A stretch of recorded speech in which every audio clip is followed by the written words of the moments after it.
Hi Chem Peeps, here's video 2 on intermolecular forces. Let's apply what we learned in video 1 about the intermolecular forces. Over on the left, our problem says, list all types of intermolecular forces that would occur in each of the following. You should have a good enough understanding of electronegativities to answer all of these, except maybe SO2, without looking up electronegativity numbers. Well, I always tell my students to kind of we're looking at the forces between molecules, so you're probably going to have to draw a very loose Lewis dot structure to see if it's polar or nonpolar. So I'm going to draw these structures as we look at the examples. So the first one, we have carbon with 3 hydrogens on it, bonded to carbon with 3 fluorines.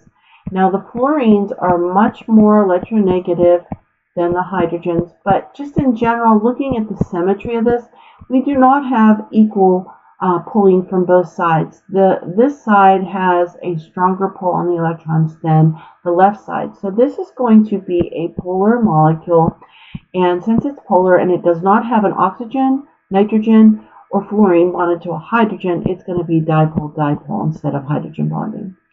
Our second example has carbon bonded to 4 chlorines.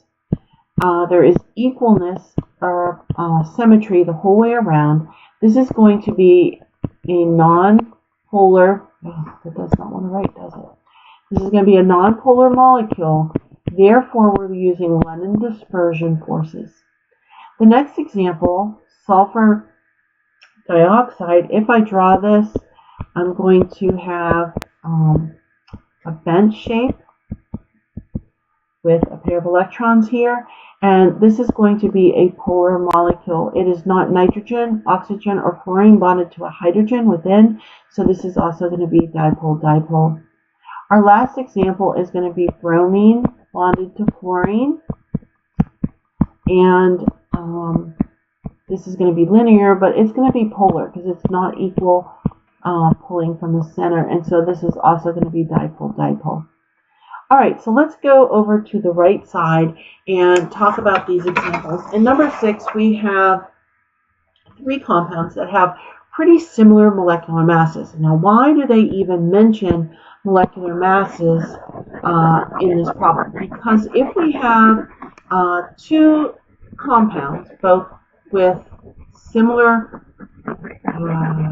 intermolecular forces, and they have different molecular masses, we're going to find as the molecular mass increases, as it gets heavier, the intermolecular force strength increases. Okay, and so we're going to keep that in mind. So all 3 of these are very similar. If we draw these compounds, we're going to find that, I guess I drew the wrong one for the first one. The first one is going to be HBr. And so it's going to look like this. This is not equal pulling. It is polar, and therefore it is going to be dipole-dipole.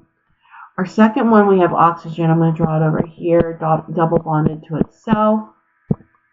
Oh boy.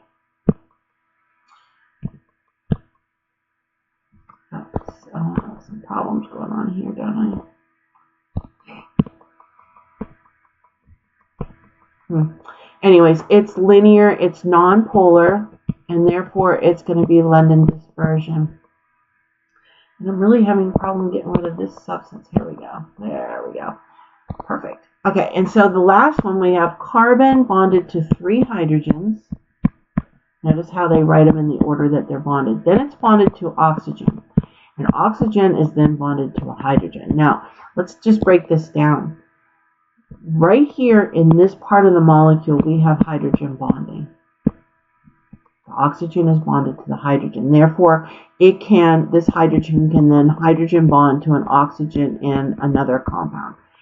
Overall, I would say it's polar, and it's got dipole-dipole also.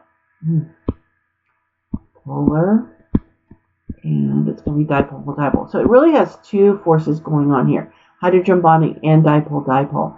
So if I had to rank this, the weakest is going to be the London dispersion.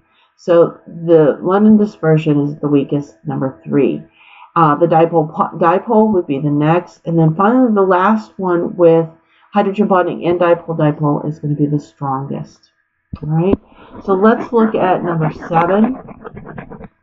Oh my goodness, what do we got here too? Get rid of that. All right, so let's look at the next problem. We have to circle all species that below that can have hydrogen bonding in its true form. Explain why other species don't contain hydrogen bonding.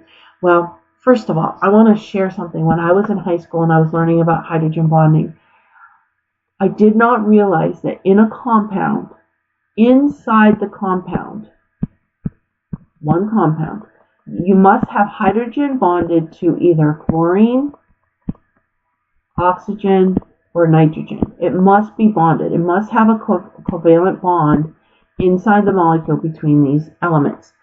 It's not enough for just hydrogen, oxygen, hydrogen, nitrogen, or hydrogen chlorine to be found in the compound. They must be bonded inside of each other. So as we look at these examples, first of all, the first one is carbon and hydrogen. There's no nitrogen, oxygen, or chlorine. This is actually going to be a London dispersion molecule. The next one, we do have nitrogen bonded to hydrogen. If I draw this out, it's going to be carbon with 3 hydrogens, and then down below, the nitrogen is then bonded to hydrogen twice. And so this takes care of the characteristics. So this is a yes. It has hydrogen bonding. The next one, we have a metal with a nonmetal. This is ionic. It doesn't even have a molecule. It has a crystal lattice, so no. The next one, we have oxygen bonded to hydrogen inside the molecule. So this is a yes. This will contain hydrogen bonding. Now look at the last one. Oxygen and hydrogen are both listed in the compound, but they're not bonded to each other. The carbon has 3 hydrogens,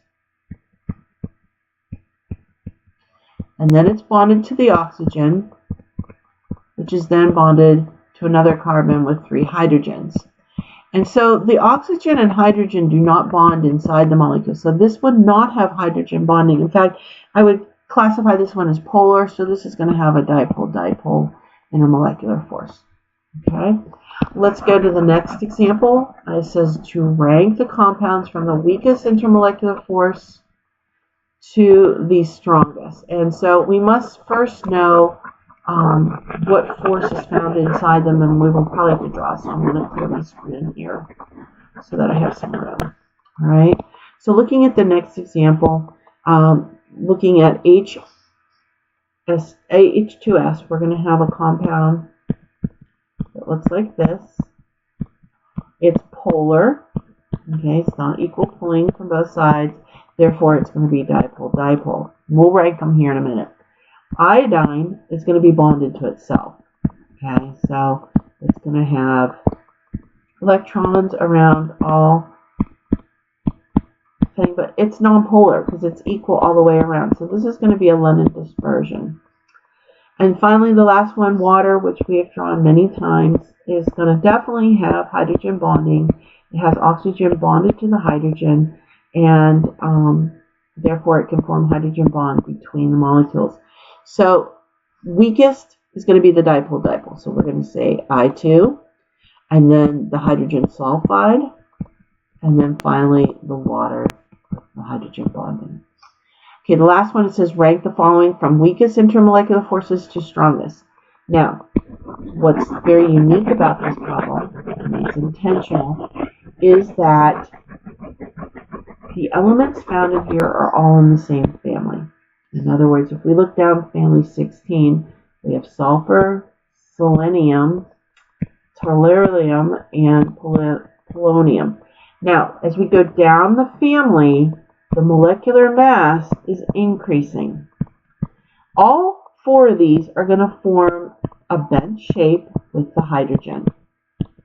So they're all going to be similar. All we have to do is replace that center atom here with the different ones. And so they're all dipole-dipole.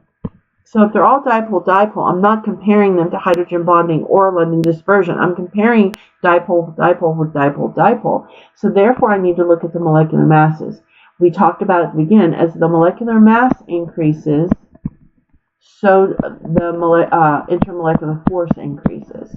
So if I put this from weakest, it's going to be the one that weighs the last, which is the hydrogen sulfide, then the selenium, then the tellurium, and then finally the polonium is the strongest. Okay, so I hope applying these intermolecular forces have helped you.